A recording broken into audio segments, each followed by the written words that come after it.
खबर यह है कि बीसीसीआई ने डैमेज कंट्रोल करने के लिए कुछ बड़े इंपॉर्टेंट डिसीजंस किए हैं। और ये डिसीजंस कौन से हैं, इनमें से कौन से डिसीजंस एक्चुअली में इंप्लीमेंट हो जाएंगे और कौन से डिसीजंस ऐसे हैं जो जस्ट गिमिक्स हैं, जस्ट फैंस को ठंडा करने के लिए किए गए हैं, इसकी कुछ अपडेट्स मैं आपसे इस वीडियो में शेयर करूंगा। देखें, एक तो जो शाह सैयद के साथ किया गया और अजीत अग्रकर ने प्रेस कॉन्फ्रेंस में कहा कि जी अय्यर अनलकी हैं, लेकिन आप हमें बताएं कि हम किसकी जगह पे उनको सिलेक्ट करें। तो सवाल ये पैदा होता है कि जो प्लेयर सिलेक्ट हुए हैं, क्या वो सारे बाय डिफॉल्ट उनकी सिलेक्शन बनती थी? यानी शुभमन गिल को सिलेक्ट करने की पीछे सिर्फ एक वजह थी कि वो टेस्ट टीम का कैप्टन है और हम फ्यूचर में उनको एक बड़ा स्टार बनाना चाहते हैं, दैट्स व्हाई हम उनको सिलेक्ट कर रहे हैं। क्या टेस्ट क्रिकेट का कैप्टन होना T20 टीम में सिलेक्शन के लिए जस्टिफाइबल है? फ्यूचर में आप किसी को बड़ा स्टार बनाना चाहते हैं तो क्या इसके लिए वो T20 टीम में आना जस्टिफाइबल है?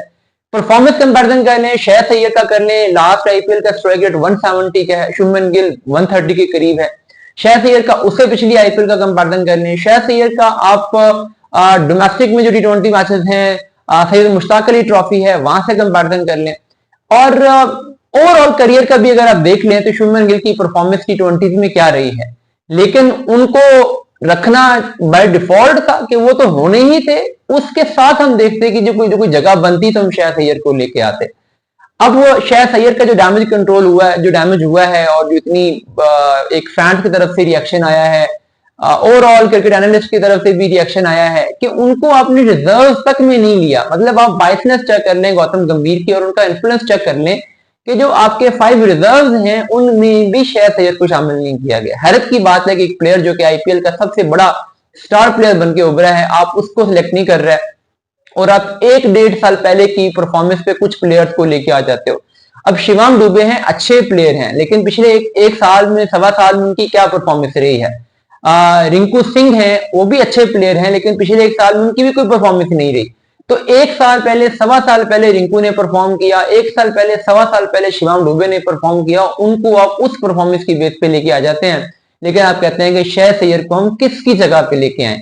अब इस डैमेज को कंट्रोल करने के लिए यह खबर चलाई गई है कि शाह सैयद को ओडीआई का कैप्टन बनाया जाएगा फ्यूचर में, और जो 2027 का ओडीआई वर्ल्ड कप है उसमें शाह सैयद इंडिया को लीड करेंगे। एक कॉमन सेंस की बात है कि एक प्लेयर जिसको आप टेस्ट टीम में लेके नहीं आ रहे, जिसको आप T20 टीम में लेके नहीं आ रहे, जिसको आप चैंपियंस ट्रॉफी की टीम में शामिल नहीं करना चाह रहे थे, अगर वहां पे रोहित शर्मा स्टैंड ना लेते और आप इंग्लैंड के खिलाफ ओडीआई सीरीज में उसको प्लेइंग 11 में नहीं लेके आ रहे थे, अगर वहां पे विराट कोहली की इंजरी ना होती या वो इंजरी बनाई ना जाती जैसे शाह सैयद को चांस देने के लिए, और वहां पे आके पहले मैच में वो इंपैक्टफुल 50 ना करते, तो आप तो उनको ओडीआई की प्लेइंग 11 से भी निकाल रहे थे।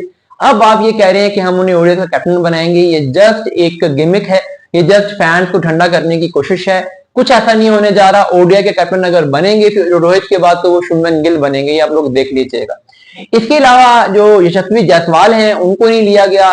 इंटरनेशनल क्रिकेट में 164 का स्ट्राइक रेट है और आप शुभमन गिल को लेके आ जाते हैं, उनको आप रिजर्व में रख रहे हैं और आप कह रहे हैं टेस्ट क्रिकेट पे फोकस करें। क्यों भाई, अगर एक प्लेयर T20 खेल सकता है, वो इंपैक्ट क्रिएट कर सकता है, तो वो सिर्फ क्यों टेस्ट पे फोकस करे? उसका राइट है T20 खेलना, आपको उसको T20 देने चाहिए थे।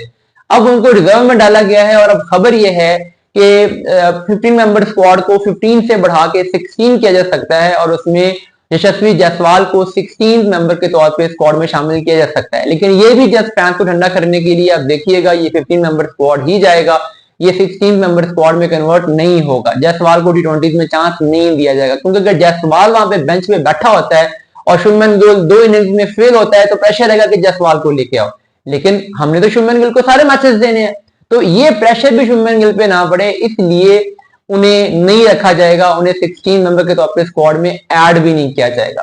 और शुभमन गिल को एडजस्ट करने के लिए संजू सैमसन की पोजीशन भी सैक्रिफाइस की जा रही है। अब उन्हें नंबर 3 पे भेजेंगे या उनको स्क्वाड से बाहर कर देंगे, आगे जाके ये भी देखना पड़ेगा। तो इतने लेवल पर एडजस्टमेंट की जा रही है। फिर अगर हम मोहम्मद सिराज का केस देखें तो उनके बारे में यह खबर आई है कि वो तो खुद T20 में खेलना ही नहीं चाह रहे थे, वो रेस्ट करना चाह रहे थे।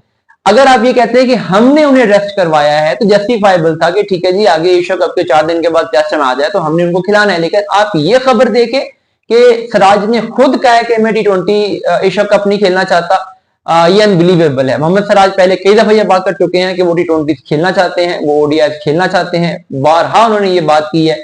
तो ये अब उन पे बात करके ये भी बीसीसीआई जस्ट एक प्रेशर हटाने की टैक्टिक्स हैं, इसके अलावा कुछ नहीं।